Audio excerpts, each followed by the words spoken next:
Action.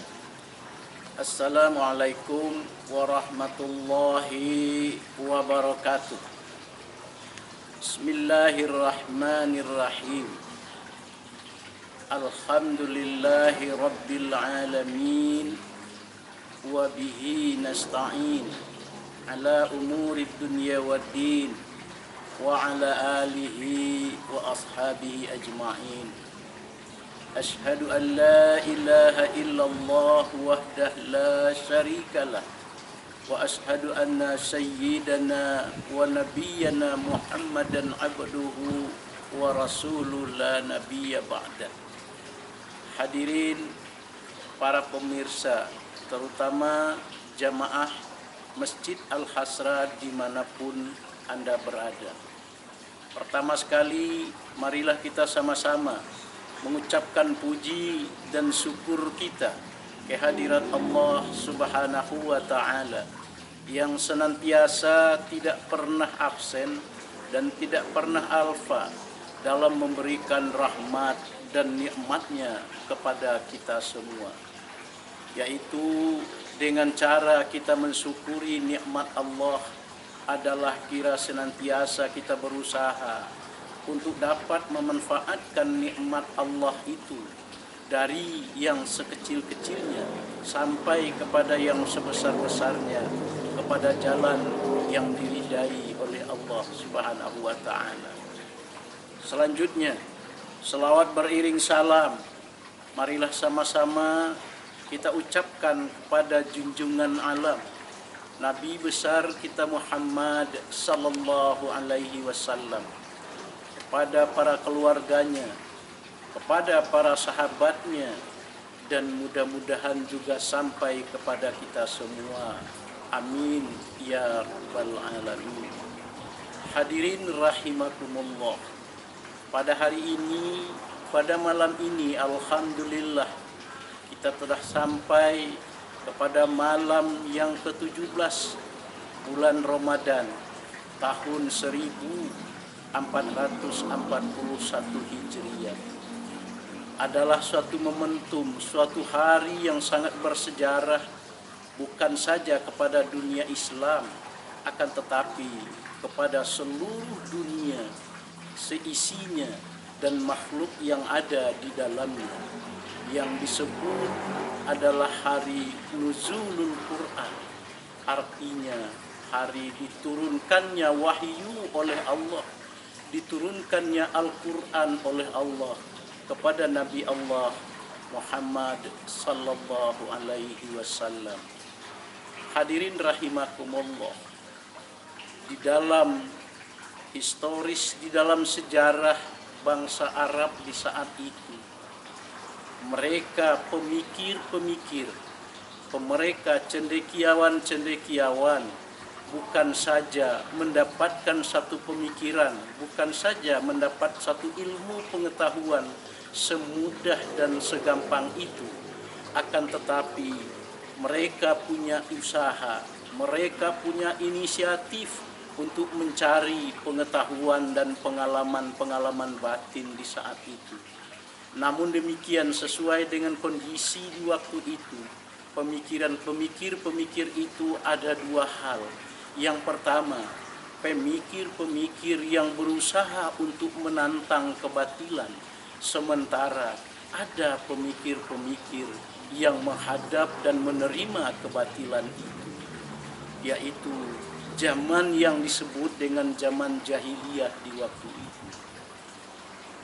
Kemudian penceramah dapat mengemukakan salah satu contoh pemikir yang berinisiatif untuk mencari kebenaran, untuk mewujudkan suatu keadilan, untuk mencari kebenaran ketuhanan yang Maha Esa itu, selain dari Nabi Muhammad, adalah kita kenal dengan pamannya Khadijatul Kubra yang bernama Waraqah bin Naufal. Dia senantiasa berusaha, dia selalu menyingkirkan diri dari keramaian-keramaian, menuju tempat-tempat yang sunyi, menuju tempat-tempat yang suci, menuju tempat-tempat yang sepi di saat itu untuk mencari kebenaran yang hakiki itu. sehingga dia sering berkunjung ke sekitar bukit-bukit yang ada di sekitar kota Mekah, ke sekitar gunung-gunung karang yang ada di kota Mekah itu, yang disebut dengan gua-gua waktu itu. Dari hasil perenungan-perenungannya, sementara dia membaca kitab yang diberikan kepada Isa Al-Masih, yaitu Injil, maka di dalam perjalanan perenungannya itu dia mendapatkan suatu kebenaran, yakni akan diutus seorang rasul setelah Isa Al-Masih kelak. Itulah keyakinan dari Waraqah bin Naufil. Hal itu pun hadirin yang dimuliakan Allah, Rasulullah mendapatkan wahyu, Rasulullah menerima firman Allah dari Allah Subhanahu wa Ta'ala, bukan saja dengan segampang dan semudah seperti yang kita ingat dan kita baca begitu dia mendapat wahyu.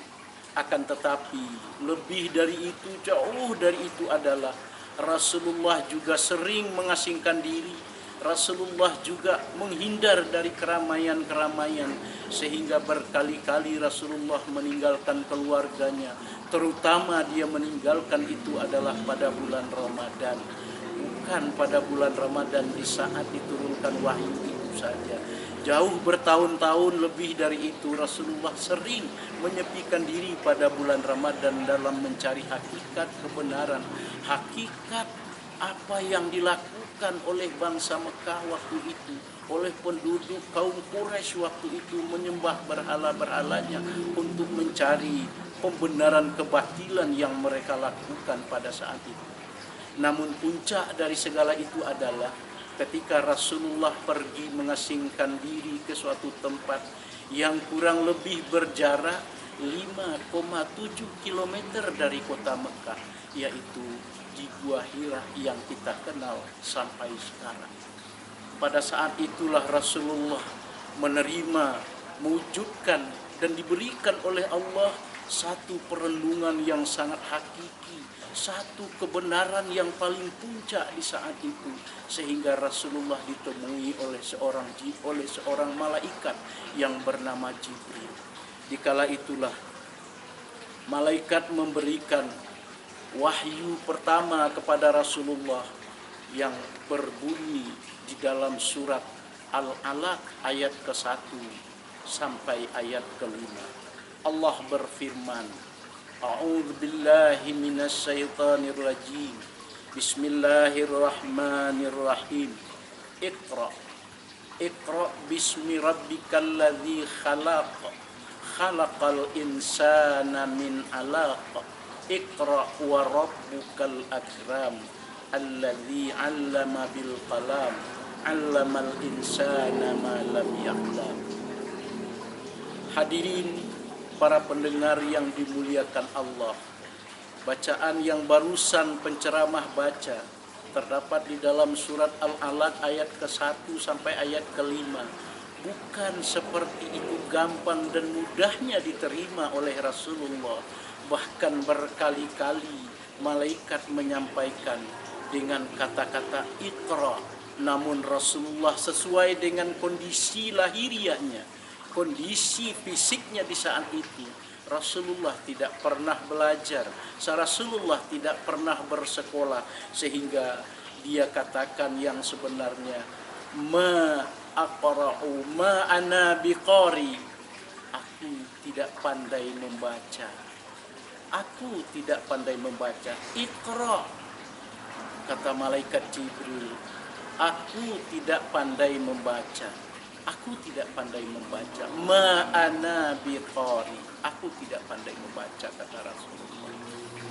Kemudian setelah itu, kali yang kesekian malaikat Jibril menyampaikan kepada dan berkata kepada Rasulullah saat itu adalah Iqra.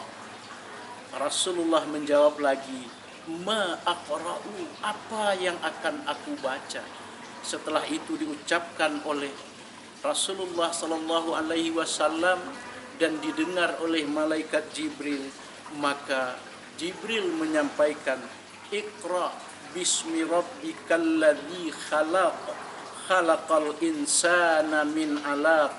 Iqra wa rabbukal akram alladzi 'allama bil qalam 'allamal insana ma lam ya'lam.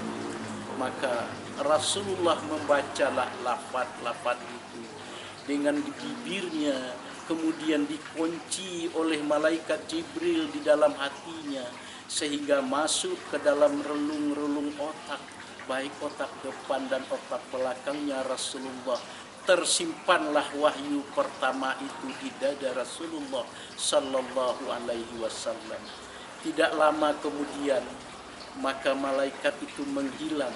Rasulullah nyaris menggigil badannya, gemetar seluruh tubuhnya.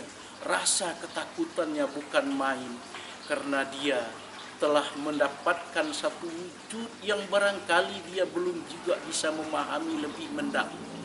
Oleh karena itu, hanya gemetar yang terjadi pada dirinya, hanya ketakutan yang ada pada dirinya di saat itu. Apa yang harus aku lakukan setelah itu? Hadirin para pendengar yang dimuliakan oleh Allah Subhanahu wa ta'ala, mendengar ayat pertama tadi, yang pertama yang harus kita pahami adalah bahwa wahyu pertama yang diberikan oleh Allah kepada Rasul kita Muhammad sallallahu alaihi wasallam, satu makna, satu usaha, satu kegiatan yang harus kita lakukan, yakni Iqra, bacalah. Lafadznya adalah fi'il amar yang dikatakan oleh para ulama al-amru lil wujub. Perintah itu adalah suatu kewajiban.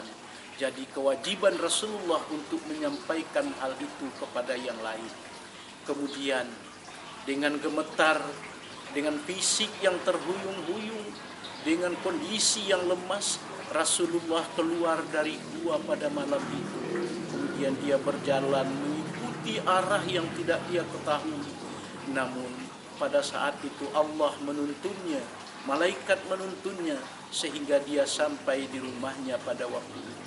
Akhirnya Rasulullah berkata kepada istrinya, "Wahai istriku, selimutkan aku, selimutkan aku, selimutkan aku." Maka Rasulullah berbaring, "Karena saya kecapean, saya mau beristirahat sebentar," kata Rasulullah kepada istrinya. Akhirnya istrinya bertanya-tanya di hati, apa gerangan yang terjadi terhadap suaminya? Apakah benar hakikat dari pencarian kebenarannya telah terwujud saat itu? Di dalam renungan-renungannya itu, Rasulullah terbangun dari tidurnya dan segera memanggil istrinya. "Wahai Khadijah, istriku, mendekatlah kepadaku." Kemudian Khadijah mendekat. Di saat Rasulullah telah dekat dari Khadijah, maka Khadijah sampai bertanya, "Wahai junjunganku, wahai nabiku, wahai suamiku, ceritakanlah kira-kira apa yang terjadi terhadap dirimu saat tadi." Rasulullah dengan merasa kaku, dengan merasa gemetar, dengan merasa takut untuk menyampaikan kepada istrinya, namun dia yakin dan percaya bahwa istrinya adalah seorang istri yang patuh, seorang istri yang taat, seorang istri yang senantiasa tidak pernah membantah apa yang diucapkannya. "Wahai istriku, tadi aku telah mendapatkan wahyu. Tadi aku telah mendapatkan firman Allah yang disampaikan oleh malaikat Jibril kepadaku, yang berbunyi," diulang oleh Rasulullah ayat tadi, "Iqra bismi rabbikal ladzi khalaq, khalaqal insana min 'alaq, Iqra wa rabbukal akram, alladzi 'allama bil qalam, 'allamal insana ma lam ya'lam." Hadirin rahimakumullah, begitu cerita singkat, historis singkat tentang turunnya Al-Quran terhadap Rasulullah Sallallahu Alaihi Wasallam. Namun bagi kita menyikapi agar Al-Quran menjadi khitab untuk mengajar kita, menjadi penuntun untuk mengajar kita menjadi hamba-hamba Allah yang takwa, sesuai dengan perintah pertama bagi kita. Al-Quran adalah seperti Allah berfirman di dalam surat Al-Baqarah, "Sahru Ramadan alladzi unzila fihi al-Quran hudan linnasi wa bayyinati minal huda wal furqan." Pada bulan Ramadan diturunkan Al-Quran untuk menjadi pembeda, menjadi petunjuk dan menjadi pembeda. Mudah-mudahan kita dapat memahaminya. Apa kira-kira yang harus kita lakukan agar Al-Quran itu bermanfaat menjadi petunjuk untuk menuntun hidup dan kehidupan kita, sehingga kita menjadi hamba-hamba Allah yang bertakwa. Secara singkat, penceramah ingin menyampaikan kepada kita semua, setidak-tidaknya ada 4 hal sikap kita terhadap Al-Quran agar dia betul-betul menjadi penuntun dalam hidup dan kehidupan kita, menuntun dalam hidup dan kehidupan keluarga kita, menuntun hidup dan kehidupan di dalam masyarakat kita, serta menuntun hidup dan kehidupan di tengah bangsa dan negara kita untuk mencapai keridaan Allah sehingga kita menjadi hamba-hamba Allah yang bertakwa. Yang pertama, kita baca Al-Quran. Iqra, kita baca. Perintah membaca Al-Quran adalah perintah wajib, terutama bagi kita orang yang beriman kepada Al-Quran sebagai mendapatkan hidayah daripada Al-Quran itu. Yang kedua, setelah kita baca, kita mari berusaha untuk mempelajarinya sehingga kita dapat meningkat kepada yang ketiga. Kita memahami isi dan makna yang terkandung di dalam Al-Quran itu. Dan semoga dia menjadi penuntun dan menjadi hidayah di dalam kehidupan kita. Bacaan kita, pemahaman kita, pengertian yang kita dapat dari Al-Quran itu, hendaklah kita amalkan di dalam kehidupan kita sehari-hari. Sebagai seorang ibu berpedoman dan beramal dengan Al-Quran dalam mendidik anak-anaknya. Sebagai seorang ibu berpedoman untuk menuntun hidupnya dalam menjaga harta keluarga dan harta suaminya. Sebagai ayah, sebagai kepala keluarga, kiranya dapat menuntun dirinya dengan hidayah Al-Quran dalam mendidik dan membina keluarganya menjadi hamba Allah yang bertakwa. Mudah-mudahan ceramah singkat ini dapat bermanfaat bagi khatib, bagi penceramah sendiri dan bagi kita semua, yakni Al-Quran dapat mengkhitab kita, membimbing kita menjadi hamba-hamba Allah yang bertakwa kelak di dalam hidup dan kehidupan kita, sehingga kita selamat dalam menjalankan hidup dan mudah-mudahan Allah berikan tempat yang layak dan diridai di akhiratnya kelak. Amin ya rabbal alamin. Itulah yang dapat penceramah sampaikan pada saat ini. Ceramah singkat di dalam memaknai, di dalam memahami nuzulul Quran dalam mengkhitab kita, membimbing kita menjadi hamba-hamba Allah yang bertakwa. Terima kasih. Kesalahan adalah dari penceramah sendiri, sementara yang benar semata dari Allah Subhanahu wa taala. Billahi taufiq wal hidayah. Wassalamualaikum warahmatullahi wabarakatuh.